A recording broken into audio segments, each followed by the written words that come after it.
una enfermedad autoinmune. Y pues se dejó este término de lupus porque las lesiones cutáneas discoides que deja, pues parecían que eran como una mordedura. Y en la época medieval, pues tenían idea de que había sido un lobo quien les había hecho daño a estas mujeres, ¿no? Y por eso se quedó el término de lupus.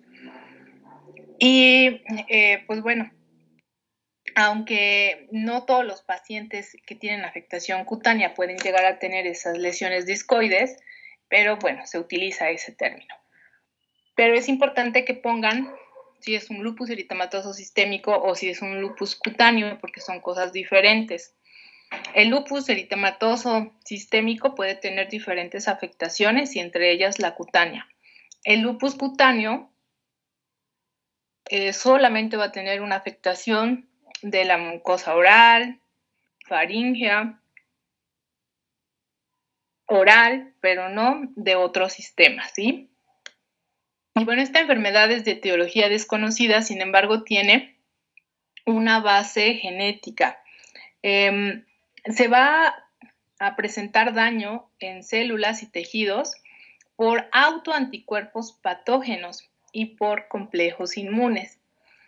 Estas lesiones se van a dar, o esta generación de autoanticuerpos y complejos inmunes, pueden ser por estímulos externos, como es la exposición a la luz ultravioleta, al humo del cigarro, a fármacos, a sustancias químicas o el contacto con agentes infecciosos, y a nivel interno por problemas endocrinos o neuropsicológicos.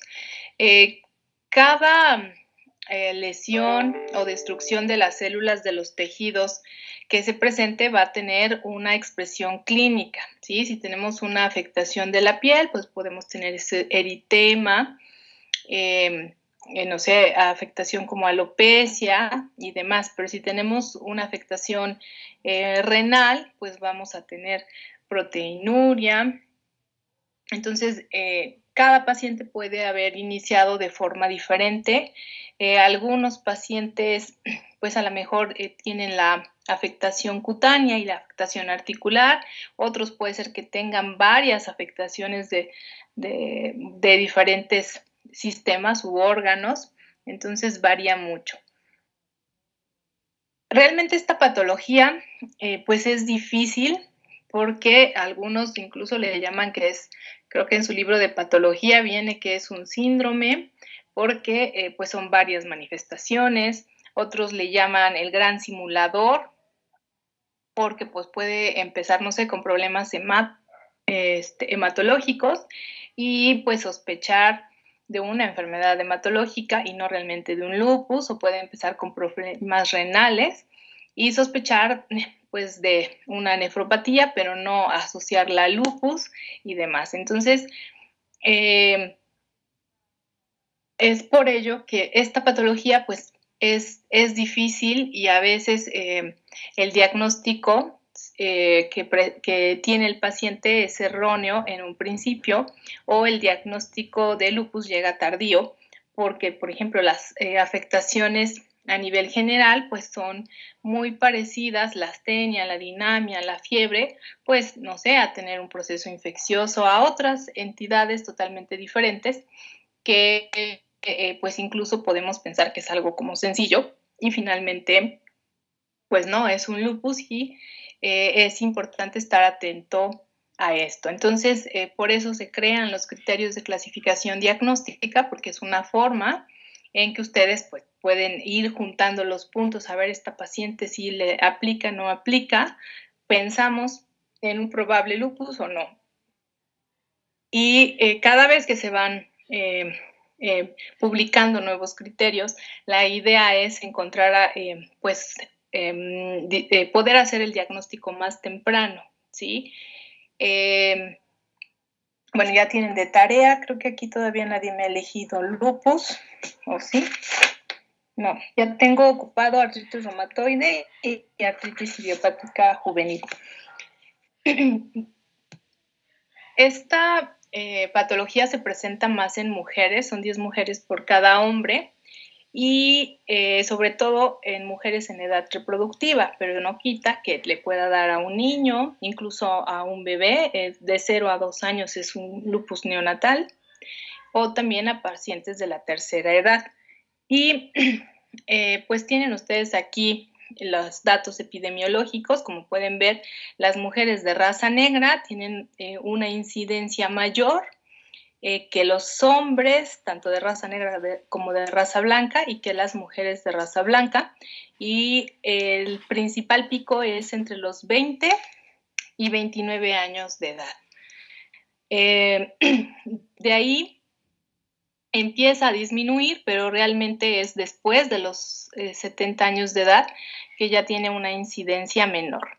En el caso de la prevalencia, pues también las mujeres de raza negra pues no podía cambiar, ¿verdad? Pero sobre todo, si se dan ustedes cuenta ahí, entre los 15 años de edad y los 64 años de edad es que mayor prevalencia va a haber de esta patología, y luego de ahí disminuye un poco, pero a los 69 años de edad tiene otro pico más. Le siguen las mujeres de raza blanca, y como pueden ver, las mujeres de raza blanca tienen una mayor incidencia entre los 30 y 39 años de edad, que en este caso los hombres de raza negra es cuando tienen una menor incidencia. Y de prevalencia, pues es entre los 45 y 49 años.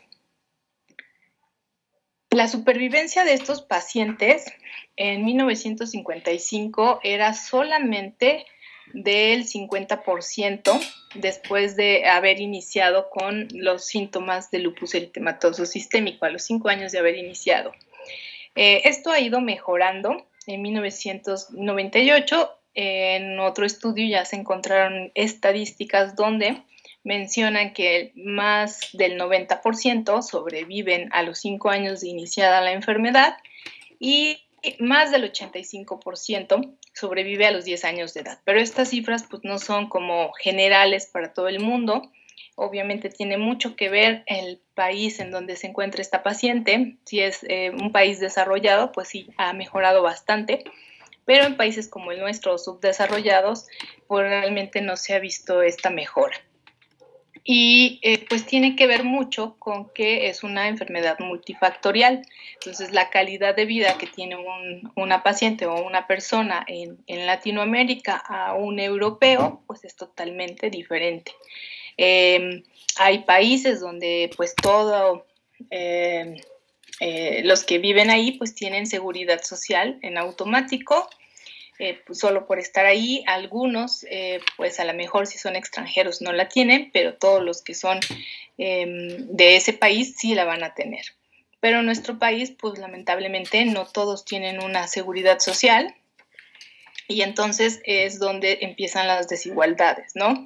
Tenemos una susceptibilidad genética, y esta es pues básicamente la base, pero pues no podemos decir que esto es de etiología genética, porque habrá quienes tengan esta susceptibilidad y sin embargo nunca desarrollen la enfermedad. Todo va a depender de la conjugación de los demás factores. Se sabe que los que se asocian más a la presencia o al desarrollo de lupus es las cuestiones hormonales, porque cuando hay cambios hormonales es cuando mayor incidencia hay. Esto es en la menarca, en los ciclos menstruales, en el embarazo, después del embarazo, después de la menopausia y demás. Y como disparadores ambientales, principalmente la exposición a la luz ultravioleta. Todo esto pues nos da fenómenos de autoinmunidad que van a ir haciendo un caos inmunológico, porque tenemos múltiples alteraciones a nivel inmunológico que nos van a condicionar en ocasiones por alteraciones genéticas, en otras pues por esta relación con más factores. Entonces podemos tener defectos cualitativos en la adecuada eliminación de los restos apoptóticos, y esto va a condicionar a mayor exposición de autoantígenos y a favorecer una expansión clonal y una producción exagerada de autoanticuerpos. Vamos a tener también una función alterada del complemento y esto por una alteración de las proteínas de este y una función de las células dendríticas que van a tener múltiples alteraciones funcionales que van a condicionar una interacción excesiva y una inducción de un estado proinflamatorio. Pueden ustedes ver ahí inducción de citocinas proinflamatorias, interferón tipo 1, células plasmáticas autoinmunes y también pues vamos a tener una expansión y diferenciación de los linfocitos T que se ven modificados por el estímulo que induce su diferenciación, es decir, las citocinas solubles. Entonces, todo esto es el caos inmunológico que se tiene. Y pues bueno, de la exposición a la luz ultravioleta es un factor importante, hasta el 70%, pero también la exposición al humo del cigarro, ya sea de forma pasiva o activa, contacto con agentes infecciosos. Aquí van a tener un mimetismo molecular, algunas vacunas, pero bueno, realmente esto de las vacunas, algunos lo mencionan, pero no es como que lo encuentren, ya con tal vacuna pasa esto. Entonces, pues es más riesgo el no vacunarse que el ponerse la vacuna, bueno, en estos pacientes. Ambientes estrogénicos, algunos medicamentos o sustancias químicas, puede ser, por ejemplo, la N-cobalamina, las tarsatrinas, que se utilizan como colorantes de los alimentos procesados, agentes biológicos, pesticidas. Entonces tenemos pues una gran cantidad de factores que unidos pues nos van a dar esta alteración del linfocito CD8, pérdida de la supresión de los linfocitos B y finalmente la pérdida de la supresión de los linfocitos CD8 con producción exagerada de autoanticuerpos. Y eso es lo que ya les había mencionado, de por qué se asocia mucho los factores hormonales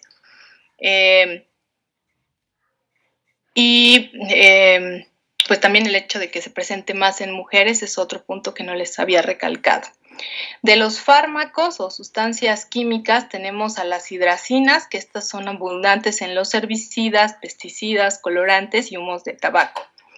Entonces, ustedes se pueden imaginar, no sé, que para que se active el lupus tienen que pasar como una puerta y cada factor es como la llave, porque esta puerta tiene pues diferentes,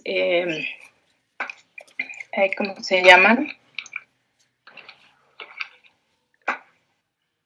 Chapas. Entonces, si ustedes nada más tienen, la puerta tiene 5 chapas y solo tienen dos llaves, pues no van a poder abrir la puerta. Pero si tienen todas las llaves, pues van a poder abrir la puerta. Entonces, aquí, si tienen una paciente que a lo mejor, no sé, vive en el campo, cerca de sembradíos, donde pues acostumbran a utilizar herbicidas o pesticidas, pues de ahí ya se va juntando un factor.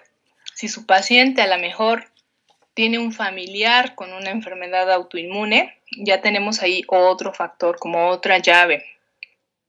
Si su paciente, pues aunque está en provincia, resulta que ha cambiado su dieta y utiliza muchos alimentos procesados, como es el jamón, las salchichas y demás, donde pues llevan colorantes, ahí ya vamos abriendo otra chapa. Y además, si su paciente pues tiene el hábito de fumar, pues más y más puntos vamos teniendo para abrir esta puerta hacia el caos inmunológico. Algunas sustancias, como les mencionaba, las tartracina, se utilizan en alimentos, por ejemplo, para dar esa coloración en las gelatinas como más fuerte, pues tienen esta sustancia. Hay un artículo de la revista clínica de de brasileña, donde viene como no me acuerdo si es un metaanálisis o es una revisión sistemática de todos los alimentos que están asociados a la activación del lupus. Entonces viene incluso la cebolla y demás. Esto no quiere decir que ya el paciente tenga que quitar esas sustancias, ¿no? Hay unas que sí ya está claro que les puede activar, pero hay otras que en algunos sí y en algunos no. Entonces es conocer la etiopatogenia, o sea, saber bien cuáles son las situaciones o los factores que le están iniciando la enfermedad o activando la enfermedad, y obviamente que se aparte de ellos lo más que se pueda. Los tintes de cabello que contienen parafenildiamina, pues también son sustancias que pueden activar o que están relacionadas en la etiopatogenia del lupus. En la dieta, pues como saben, siempre tenemos modas, ¿no? De tratar de bajar de peso sin esfuerzo alguno, con la pastilla mágica, con el té mágico y demás, o el jugo mágico, no sé ahorita de cuál está de moda. Creo que antes de la pandemia vendían mucho en la escuela de chía, ¿no? Aguas de chía o de linaza, no me acuerdo. Sí, de chía, de limón con chía. Sí, también vendían piñalín. Antojeno. Bueno, pues hace como 20 años o más, la moda era los jugos de alfalfa con piña y naranja, de alfalfa con no sé qué, que para disminuir los niveles de glucosa, que para bajar de peso. Bueno, era la maravilla, la alfalfa. Y pues esto en esa época resultó que se encontró más actividad de la enfermedad, o también estas sustancias producen un lupus-like. ¿Qué quiero decir con esto? Por si no me escucharon bien, like, y a lo mejor me escucharon light. Parecido. ¿Alguien me puede decir? Una enfermedad parecida al lupus. Ok, es como lupus, pero no es lupus. ¿Y cómo saben eso?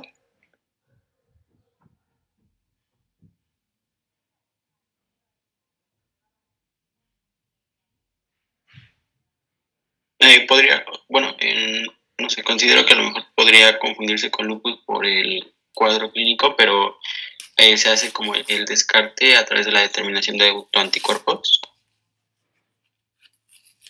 Ok. Sí, es una muy buena opción. Estas sustancias nos van a dar manifestaciones que están presentes en los pacientes que tienen lupus. Pero una vez que ya no consumen estas sustancias o que las eliminan del organismo, o más bien y que las eliminan del organismo, todas estas manifestaciones pues van a desaparecer. Entonces eso es un lupus inducido por medicamentos y pues ya, si ya no lo consume, el paciente va a estar bien. Ahora que si tiene la base genética y tiene pues lupus, no nada más al haber quitado esa sustancia, sino que también pues hay otros factores que le pueden exacerbar. Entonces esa es más que nada la diferencia. Y como mencionó su compañero, para hacer el diagnóstico de lupus pues se necesita la presencia de factores inmunológicos como clínicos. Y entonces aquí solamente tendríamos los clínicos, pero no los inmunológicos. Y bueno, la sustancia que contiene la alfalfa pues es la L-canavanina, y esta es la responsable de esta alteración inmune que conduce a la enfermedad. Algunos medicamentos que se han relacionado con lupus es los anticonvulsivantes, antitiroideos, betabloqueadores, inhibidores del factor de necrosis tumoral alfa, el interferón gamma. En esta imagen pueden ustedes observar, pues tenemos aquí todos los factores. Mencionamos que la base de la enfermedad son los factores genéticos, ¿no? Entonces vamos a tener varios, y conjugados con otros factores como la exposición a la luz ultravioleta, agentes infecciosos, medicamentos, el género o la cuestión hormonal, pues van a empezar con este caos inmunológico. Sobre todo los agentes infecciosos van a activar a las células dendríticas que mencionamos que pues tienen o están alteradas, ¿sí? Estas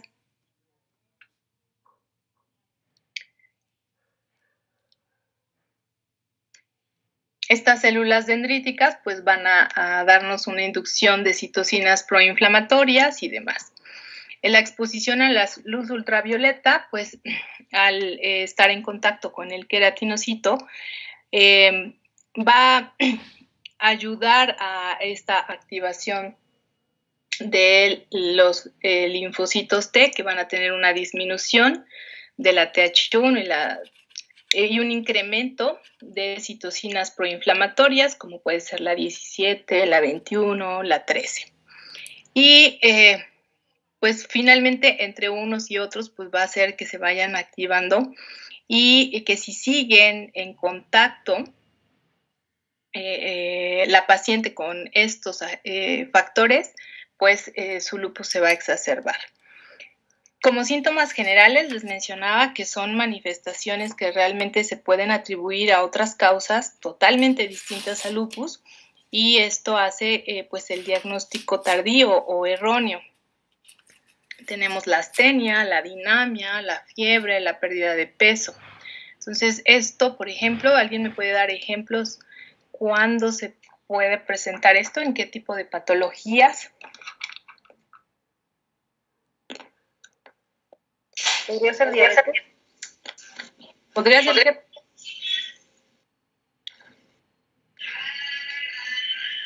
¿Podría ser cáncer? Ok, un cáncer. Cuando es pérdida de peso es un cáncer, ¿no, doctora? Bueno, por lo general, cuando no se sabe. Si recuerdan, mencionábamos cuando vimos monoartritis y poliartritis mucho esto de las manifestaciones sistémicas de la inflamación. Entonces, la fiebre, la pérdida de peso y el dolor que no cede con el reposo, que se exacerba con y que pues incluso a veces disminuye con la actividad. Y mencionábamos que en su libro de Harrison de Medicina Interna les viene que las causas de esto puede ser o infecciones o autoinmunidad o neoplasias. Entonces, podemos pensar en eso, que es algo ya como más fuerte, pero también, si se dan cuenta, a lo mejor lo de la pérdida de peso no tanto, pero una infección, una gripe, podría darnos pues estos síntomas. Y bueno, además de estos síntomas constitucionales, pues la paciente va a tener afectación de diferentes órganos, diferentes sistemas. Se sabe que de las principales manifestaciones pues pueden ser a nivel articular, va a presentar una poliartritis, pero esta es de tipo no erosiva. A nivel de piel y mucosas, pues sobre todo un eritema malar, un rash cutáneo, úlceras orales, nasofaringias. A nivel renal, sobre todo se afecta el glomérulo y de hecho se tiene ya una clasificación de la nefropatía lúpica. Son 6 tipos y la tipo 4 pues es la más común. El paciente incluso puede necesitar un trasplante renal. Entonces, aquí tienen una lista, pues por decirlo así, enorme de todo lo que puede presentar un paciente con lupus eritematoso sistémico. Más o menos les da unos datos de porcentajes de que se puede presentar. Entonces, si ven ustedes, pues la fiebre está en un 52%. Entonces, solo sabemos que la fiebre pues, es una manifestación sistémica de la inflamación y ya mencionamos cuáles pueden ser las causas. Y pues no todos los pacientes la van a presentar. La inflamación articular pues y poliarticular les debe de llamar bastante la atención y no dejarlo pasar. Y bueno, aquí puede estar hasta en un 84%. El fenómeno de Raynaud si recuerdan, lo mencionamos en artritis reumatoide. Pues se puede presentar como una entidad sola, o sea, a lo mejor el paciente no tener nada más que sus manos frías y pálidas y muy sensibles al frío y ya. Pero también está asociado a lupus, está asociado a artritis reumatoide o en esclerodermia, que va a ser el siguiente tema que vamos a ver. Y esto lo pueden presentar un 34% de los pacientes, pero también volvemos a lo mismo. Puede estar aquí, aunque no estén todos, pero también puede estar en otras patologías o solo. Entonces volvemos como a quedar igual, ¿no? ¿Cuál de estas manifestaciones no conocen? Aunque ahorita vamos a ver imágenes, pero...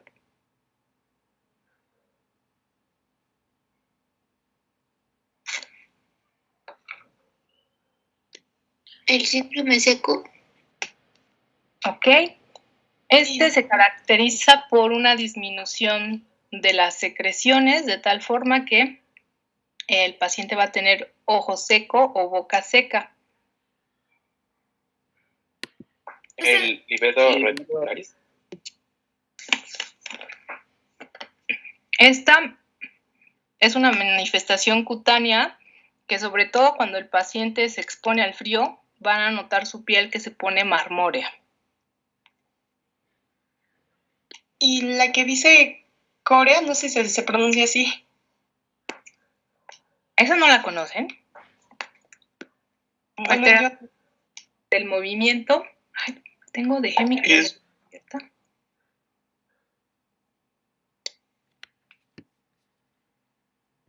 Entonces, si se dan cuenta, es súper variado.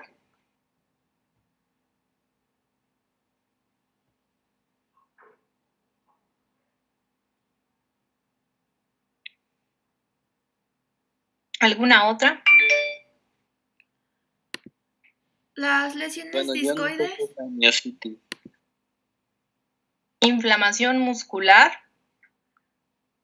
Y bueno, normalmente la inflamación muscular se va a asociar a una elevación de las enzimas musculares, como la creatininfosfoquinasa. Entonces los pacientes van a presentar dolor y debilidad. Si ustedes, no sé, le piden que eleve los brazos al hacer su exploración física, pues no lo va a poder hacer. O incluso ya va a llegar el paciente y les va a decir que la tienen que ayudar a vestirse y demás porque tiene mucho dolor muscular o mucha debilidad muscular.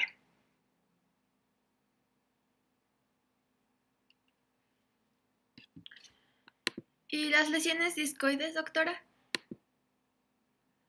Son lesiones cutáneas que nos van a dejar una cicatriz, que les mencioné que por eso viene la palabra de lobo, porque dejan una cicatriz en donde aparecen, no tienen forma específica. Ahorita de esas vamos a ver imágenes. Ok, gracias. Doctora, disculpe, ¿la de Corea? Ya les dije, alteraciones del movimiento, y son alteraciones abruptas.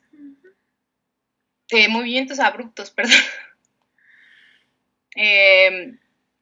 O sea, no están como todo el tiempo, son breves, son irregulares. Y también, pues a lo mejor, no sé, encuentran como que de repente empiezan a mover mucho la pierna. A lo mejor a la semana lo que sienten que se les está moviendo como sin control, pues puede ser el brazo. O de repente, no sé, la cabeza.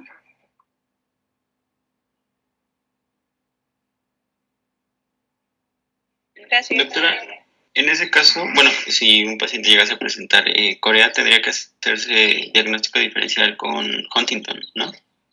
Sí, y de hecho, pues como lo último que pensaría sería lupus, porque muy pocos pacientes lo llegan a presentar. Entonces, para pensar en que si tu paciente te presenta una corea y pues sí tiene otras manifestaciones, vamos a ver los criterios de clasificación diagnóstica, entonces es cuando, pues sí puede ser por el lupus, pero si no, pues si se dan cuenta por el porcentaje, al presentarse esta, no es muy subjetivo de que pienses en lupus. Como menciona su compañero, tienen que buscar más otro tipo de patología. Igual con la miositis, pues están las miopatías idiopáticas inflamatorias. También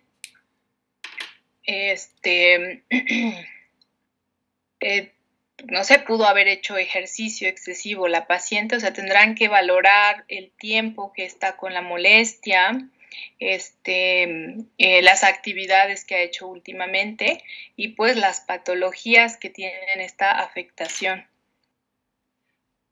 Que aquí pues, por lo que vemos ya hay una inflamación, entonces además del dolor, pues tenemos que encontrar esa impotencia funcional y demás. Entonces,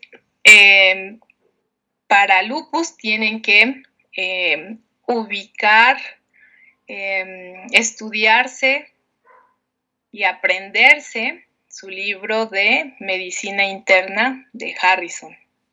Y entonces, pues dirán, ay, ya estoy preparado para identificar a los pacientes de lupus. Pero bueno, la idea de este curso y de ver este tema es que pues algunas de estas enfermedades sí son comunes, como artritis reumatoide, pero algunas otras tienen una incidencia importante, pero no son muy conocidas. Entonces eso luego hace que se complique el paciente. Entonces, el objetivo de poner esta materia como obligatoria para la licenciatura, pues es más que nada que las conozcan para ayudar al diagnóstico temprano, porque obviamente quien tiene que llevar a este paciente, pues es el reumatólogo y no nada más él, sino un grupo interdisciplinario. Si hay afectación renal, pues les decía, el nefrólogo; si hay afectación cardíaca, junto con el cardiólogo. Si las lesiones articulares pues están avanzadas, hay subluxación o así, pues a lo mejor el cirujano. Si hay afectación del sistema nervioso central, pues el neurólogo. Entonces, es una patología que tiene que acompañarse al paciente, no nada más de un especialista, sino de varios. Y les mencionaba que había el sistémico y el cutáneo. Del sistémico tenemos varios órganos y sistemas lesionados por estos autoantígenos, y del cutáneo pues solamente la afección bucal, nasal, genital y de la conjuntiva. Y en la de afectación sistémica pues también podemos llegar a tener esta afectación cutánea. La afectación cutánea ya leyeron, y creo que me lo iban mencionando: aguda, subaguda y crónica. Y mencionábamos que es más común en mujeres, y ya les pasé las gráficas. Sin embargo, las diferencias de presentarse en un hombre y en una mujer son marcadas. En los hombres va a haber mayor discapacidad, problemas de hipertensión arterial, trombosis, manifestaciones renales y hematológicas y serológicas. En las mujeres predominan más las lesiones de eritema malar, la fotosensibilidad, las úlceras orales, las cuales no son dolorosas, la alopecia areata y el fenómeno de Raynaud, así como las artralgias. Entonces, varía mucho, mencionamos es menos común en hombres, son 10 mujeres por cada hombre. Sin embargo, si se dan cuenta, pues los hombres llegan a tener una calidad de vida más disminuida que una mujer. Y aquí ya pasamos a las imágenes para que estos datos clínicos que mencionábamos pues los vayan reforzando. Entonces tenemos aquí el eritema en alas de mariposa o vespertilio, vean ustedes, respeta los bordes nasogenianos y con esto hace que se forme como si fuera una mariposa. Además, ¿qué ven en esta paciente? ¿Qué tiene?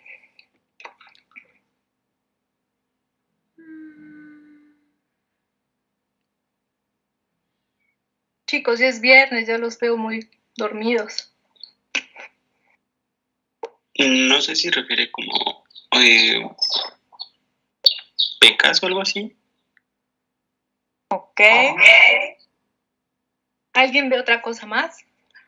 Resequedad. ¿Qué más? La forma de la cara, a lo La mejor. forma. Ajá. Ok, ¿qué tiene la forma de la cara? Es muy ovalada. Ajá, ¿y cómo se llama eso? Síndrome de pletora. Se llama cara de luna llena. Ah, Ujú. Y como mencionó por ahí atrás otra compañera, la pletora facial, ¿no? ajá. Es característico de un síndrome de Cushing. Tienen, de hecho, bueno, resequedad yo no veo, de hecho la veo brillosa, que puede ser por la propia Cushing, pero si ven, bueno, su compañero decía que eran pequitas, tal vez estas sí, pero lo que tiene es un acné, que también es otro efecto adverso del glucocorticoide. No la vemos, pero probablemente tenga su jiba dorsal,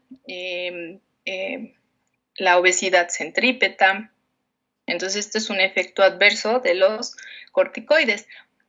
Pueden observar que esta paciente está hospitalizada, entonces esto indica que tiene un lupus pues muy agresivo, tanto porque está hospitalizada como por el Cushing. Esto quiere decir que ya tiene tiempo con el corticoide y que probablemente tiene dosis altas. Aquí tienen otra paciente con un rash en alas de mariposa.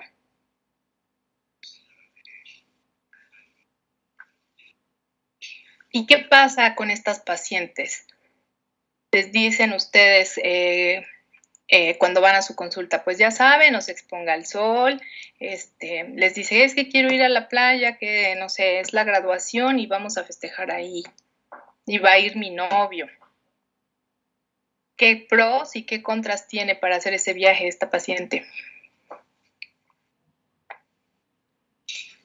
Pues tiene muchos contras, ¿no? Porque, o sea, independientemente de que se le recomiende usar protector solar, aún así, pues estaría muy expuesta. Y además, o sea, el estar conviviendo con más personas, pues también está expuesta a otros factores ambientales, no nada más de la luz solar. Muy bien. Entonces, la luz solar, contacto con agentes infecciosos, 2 puntos. ¿Tu nombre? ¿Y qué otra cosa? También puede tener fotosensibilidad, puede presentar.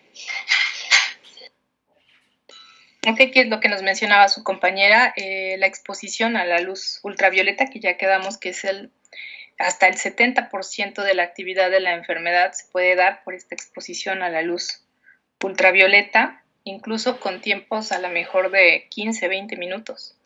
Pueden ser fatales para ellas o letales. Soy Santiago Rocha Daniela, doctora. Gracias. ¿Qué les dije? ¿Con quién va a ir al viaje? Con su novio. Con el novio. Entonces, Mencionó que es su novio. muy Sí, bien. los factores hormonales. ¿Cuáles? ¿Por qué? A ver, aclárenme.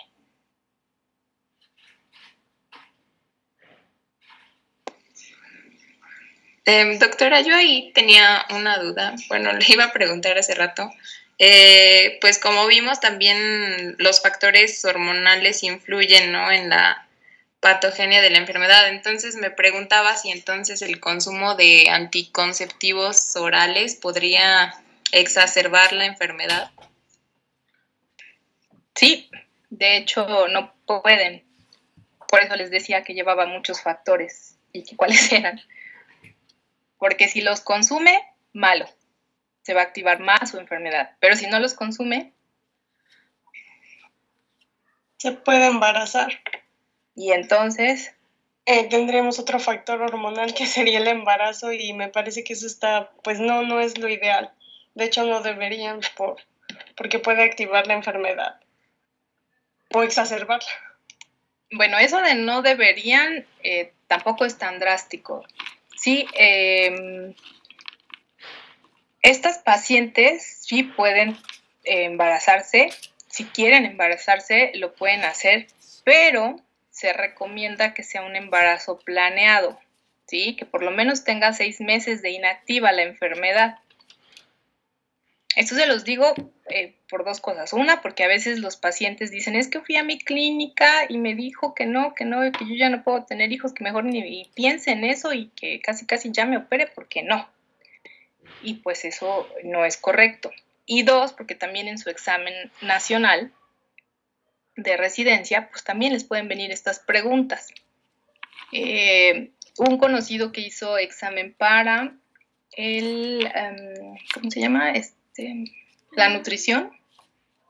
Como saben, ahí tienen que hacer el examen, primero pasar una entrevista, y si pasan la entrevista, entonces ya pueden hacer el examen, y si pasan ese examen, dependiendo también sus resultados en el examen nacional, pues ya pueden entrar o no a hacer su residencia en la nutrición. ¿Sí sabían eso? No. ¿Ustedes no tienen un proyecto de vida? ¿No han pensado qué especialidad y en dónde se quieren ver?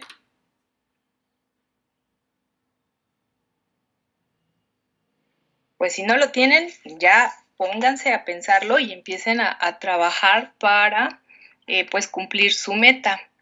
Todavía están muy a buen tiempo. Entonces, el examen de la nutrición es mucho más difícil que el de residencia. Y una de las preguntas de este amigo que sí pasó, por cierto, pero que después renunció porque se fue a Estados Unidos a hacer la residencia en cardiología, es paciente femenina con lupus eritematoso sistémico.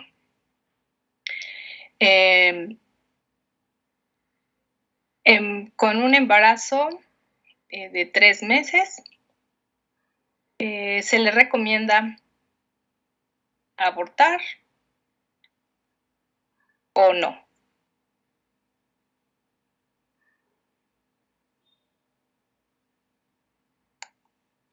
¿Qué dirían? ¿Qué contestarían? ¿Que no? Ok, ¿alguien opina diferente?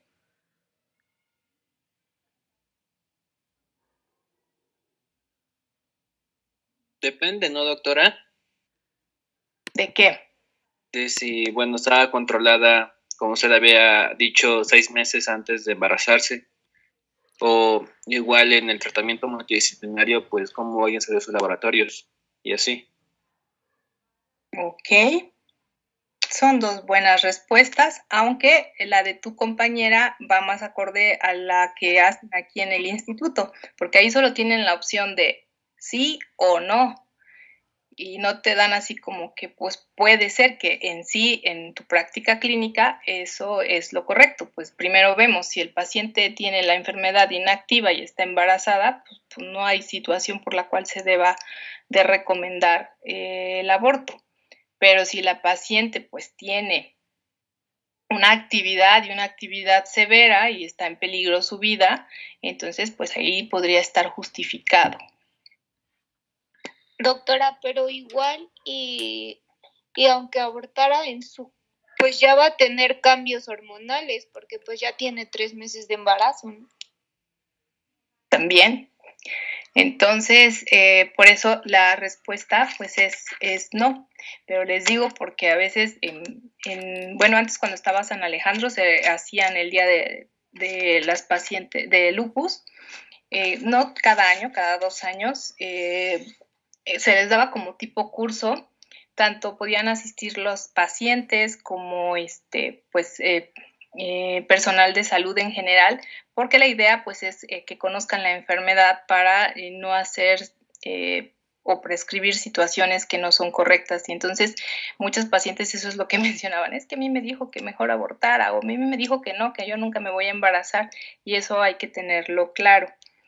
Entonces, esta es la respuesta, como la compañera dijo, la primera es no, y en su práctica, como menciona su compañero, tienen que valorar, y una vez que hayan valorado, pues también depende de ustedes si dicen, pues sí, yo le solicito que aborte porque está en peligro su vida, pero a lo mejor alguien dice, no, pues yo voy en contra del aborto y entonces, pues aunque está en peligro su vida, pues ni modo. Pero recuerden que la muerte materno-infantil es de lo más penado. Entonces, lo ideal es que se haga, pues, que tenga un embarazo planeado, que muchas veces, pues, a veces no se controla, pero de ahí, pues, es ir monitorizando y sobre todo, pues, ver los medicamentos que le van a ayudar y que no van a ser teratogénicos para el bebé.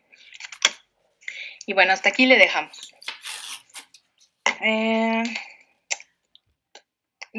Participaron ahorita 3 compañeras, la que dijo que no, el compañero que me dijo que dependía y la última compañera que me mencionaba que, bueno, ahí era también difícil todavía decidir, ¿no?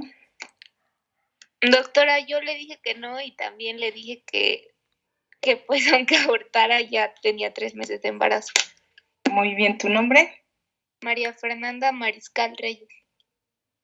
Es que no he dormido bien y como que hoy sí estoy que no se me quedan los nombres y mucho menos las voces. Gracias. ¿Y el compañero? Doctora, soy David Olvera.